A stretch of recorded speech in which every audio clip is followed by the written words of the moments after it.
Everybody, this is Gainer Milky, and this is the Conscious Success Plan where we are upskilling for life.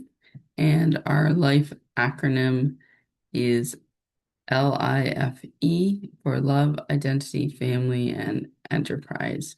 So today I'm going to talk a little bit about relationships in general because I've kind of had a chance to listen to some different thought leaders on this topic, and really there were some good takeaways. And what I share here is my insights as a conscious uh, coach through Dr. Shafali's Conscious Coaching Institute, as a conscious parenting mentor, and also as a certified business coach and certified transformational coach. And I'm going to share at the end of this video something else that I'm embarking on that I think is going to bring a whole new level to the conscious success plan, especially in the age of AI and digital life as we know it. So, uh, for the beginning of this video, I want to talk about the very human aspects of life, which is our relationships. So, I've been giving a lot of thought to what makes relationships work and what doesn't. And when you step right back, I think one of the big takeaways from this video is that we shouldn't beat ourselves up when relationships are not going well, but we also have to be accountable that we have to navigate through some messes in order to get to the other side. And whether that's with a certain relationship intact, or the relationship is changed in some way, or letting go of a relationship. So all three are very valid. And I think that sometimes we pull things into shadowed corners, so to speak, to use a metaphor, because we don't want to address them. And that's probably the worst thing that you can do, because I think it's limiting for everybody involved in a relationship. So when you think about that from a love perspective, I was just on the Divorce Girl Smiling podcast, and I said to Jackie Pilsoff, who's a host of that, that really there's a lot of things that we don't talk about. And I think her platform is great because she puts a more positive spin on the whole idea of divorce. Because I think, obviously in some corners, especially where there's religion involved or certain beliefs involved, it is seen as very negative and something that you should never do.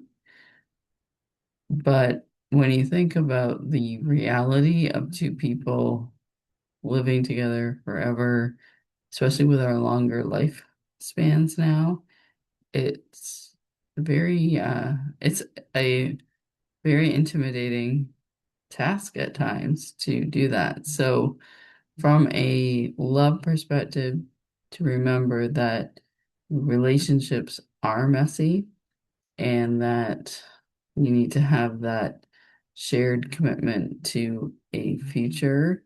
And really, once any of the kind of fundamentals are gone, trust, respect, communication, and a willingness to move forwards towards a common goal, then your relationship can hit that rock bottom.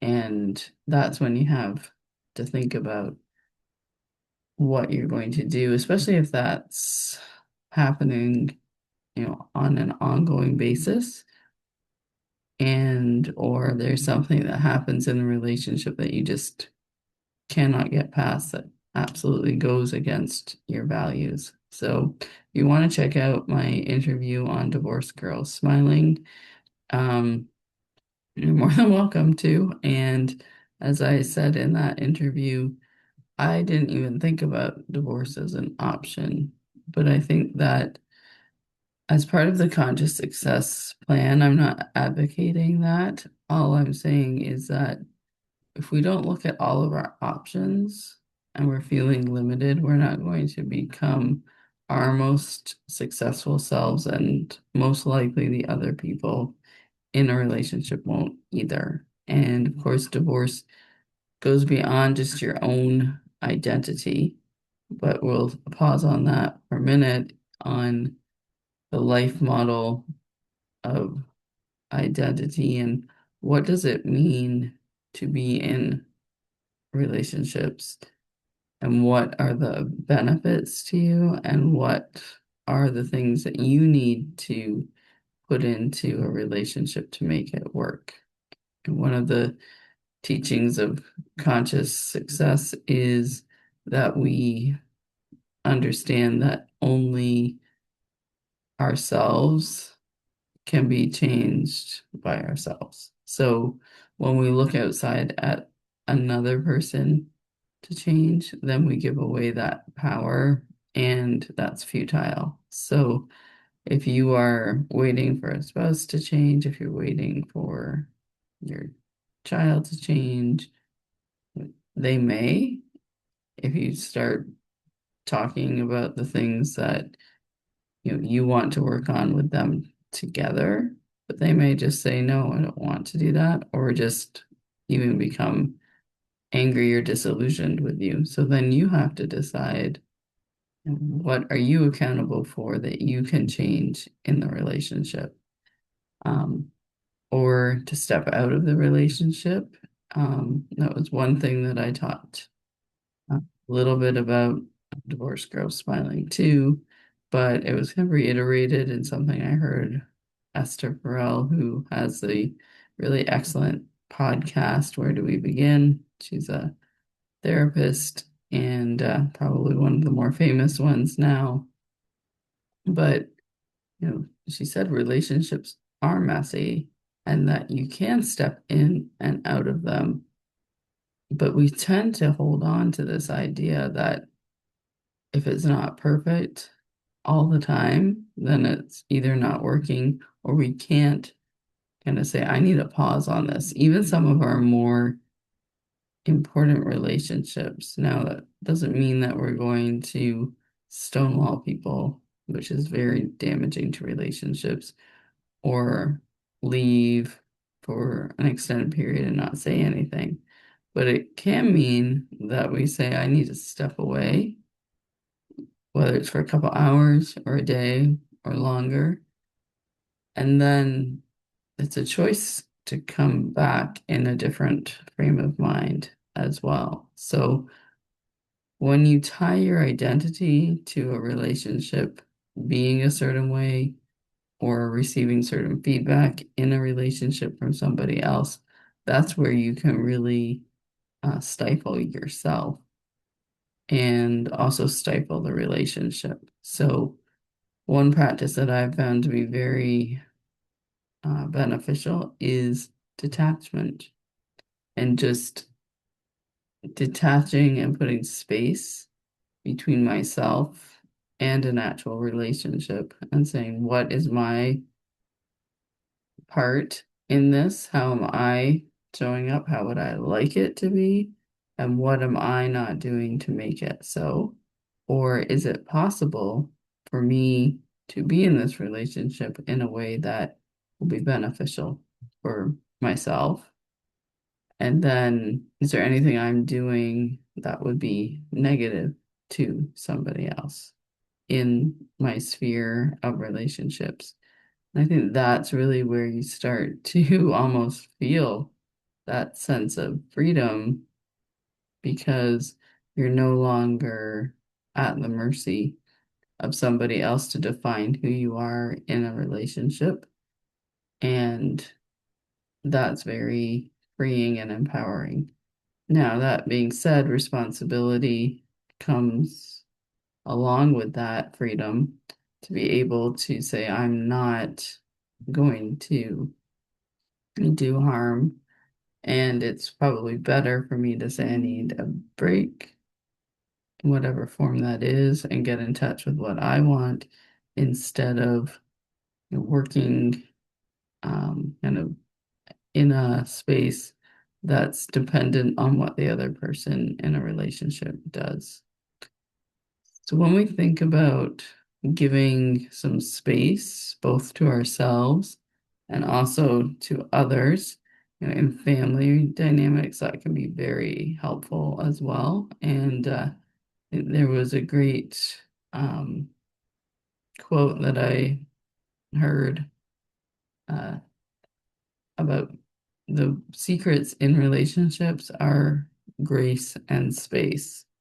And also three C's of curiosity about what the other person is feeling or experiencing, connection, so keeping that connection open, even if you're not in the same space, and then looking at getting rid of any competition. So sometimes we have competing interests that we may or may not be aware of. So, really, to uh, work towards more being curious about somebody else. I have a friend who says that, the oftentimes anger or frustration is just a misguided question as well. So, something to keep in mind, especially in the family area. And then when it comes to enterprise and the business side of things, I think that grace and space, are two very simple things that we can offer. I know if somebody's late to a meeting or doesn't get something done, using that either grace or allowing them for some space to have some breathing room to get something done is more beneficial than pounding on the fact that there's a deadline, unless there's something that you've already discussed as well. And then we have to be accountable to ourselves for holding them accountable in the area of enterprise. So just some thoughts on navigating messy relationships, which many relationships are messy, and how we can do that more consciously so that we can be successful. And speaking of being successful, I decided that I would challenge myself and not leave anything on the table when it came to, I guess, the enterprise and the identity um, piece of my work in Earth School, as Eckhart Tolle calls it. And I decided that I would embark on my doctorate. So I am getting ready to start that this week.